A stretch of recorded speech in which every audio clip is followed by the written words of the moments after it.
Salut à tous, j'espère que vous allez bien. Aujourd'hui, on va lancer notre nouvelle rubrique astuces et conseils sur ma page LinkedIn. Et bien sûr, mes autres pages, que ce soit sur Facebook, que ce soit sur Instagram, que ce soit également sur Snapchat. Alors, cette semaine est consacrée au thème les images Docker. Donc, je vais vous prodiguer des conseils, des bonnes pratiques pour pouvoir avoir des images Docker suffisamment consistantes. Alors, le premier conseil que je vais vous prodiguer, c'est de garder vos images smallest as possible, donc aussi légères que possible. N'installez que le nécessaire. N'installez pas de superflu qui vous permettent uniquement de builder, par exemple, votre artefact. Non, ne faites pas cette erreur-là.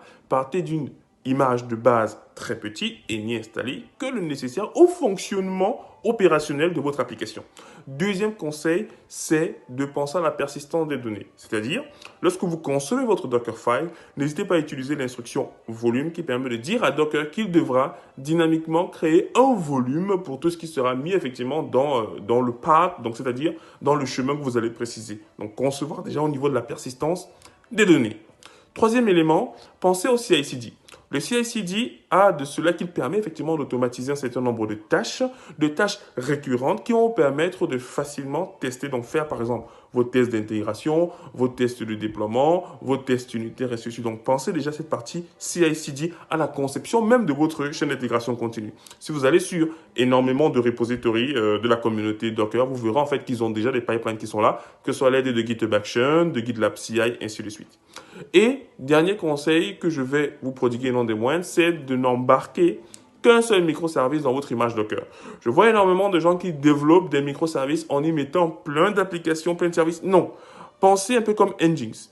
Nginx n'embarque que le démon Nginx. Et si vous voyez sa commande même de lancement, de démarrage, alors vous verrez que c'est un démarrage muet ou alors silent du service Nginx. Donc n'embarquez qu'une seule chose. Si vous avez un conteneur WordPress, du coup il n'y a que du WordPress à l'intérieur, ne faites pas un microservice avec la BDD et l'application intérieure, ça ne sert absolument à rien.